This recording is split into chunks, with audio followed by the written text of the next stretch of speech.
On m'entend? Ouais. Bonjour à tous. Tout d'abord, je tiens à dire que nous sommes nombreux, et même si on avait souhaité être plus nombreux, c'est nous qui avons raison.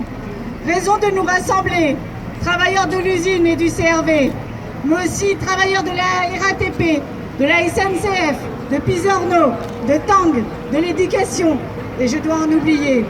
Nous avons raison de nous réunir pour défendre ensemble les salaires, les conditions de travail et exiger l'arrêt des plans de destruction de nos emplois, de nous défendre ensemble face à nos patrons. À Sanofi, nous sommes tous attaqués, de la recherche à la production, en passant par les vaccins, avec la surcharge de travail imposée à tous ces secteurs. Pour la R&D, ce sont 420 suppressions de postes. Pour les vaccins, la flexibilité à outrance, comme à Marcy, où le patron bidouille les horaires à sa guise pour produire à flux tendu. Et dans toutes les entités de Sanofi, on veut nous imposer une précarité grandissante. Prestations, intérim, CDD, pas un métier n'y échappe. Combien de nos collègues du nettoyage, de la restauration, de la maintenance et dans bien d'autres métiers subissent de plein fouet cette politique patronale dévastatrice? Nous sommes tous excusez-moi. Nous sommes tous attaqués, ici comme à l'autre bout du monde, au Bangladesh, où nos collègues de Sanofi luttent pour obtenir une prime de compensation à la suite de la vente de Sanofi à un patron local. Une prime dérisoire face aux 12 milliards de profits de Sanofi et de ses actionnaires. Dans cette bataille, l'un des nôtres a perdu la vie. Mais pas un instant Sanofi n'envisage d'infléchir sa politique et continue de menacer, de sanctionner. Et pourquoi?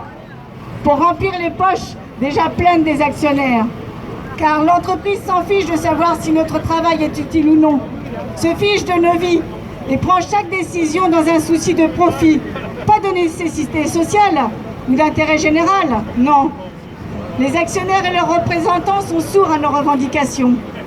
Si nous ne les combattons pas, ils ne cesseront pas de dégrader nos conditions de vie et de travail.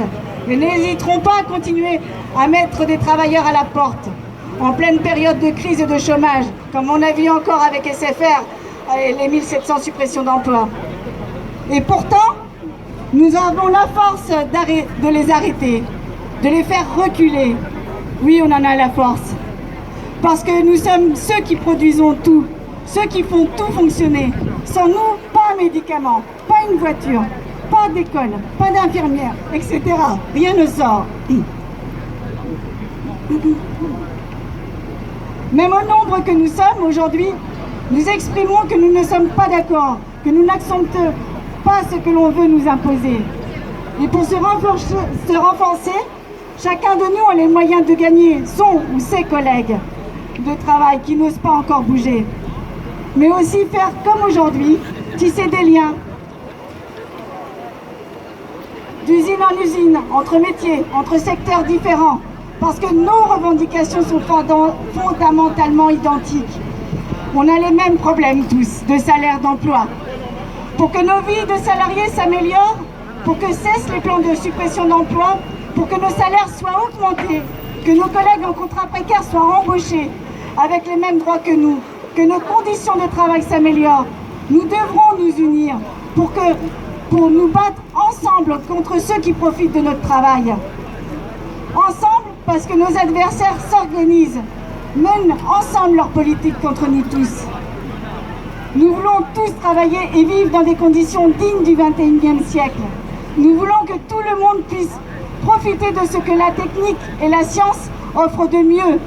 Et nous avons raison de le revendiquer. C'est notre droit, c'est notre dû à tous. Alors, défendons-nous et cessons de subir.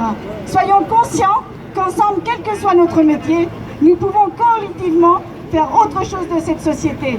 Et moi, je vous invite tous à se battre ensemble, chaque jour, chaque matin, se poser la question comment on peut gagner nos collègues, comment on peut faire pour que demain, ça soit autre chose. Bon courage, mes camarades. Merci, Josepha. Donc, on va commencer.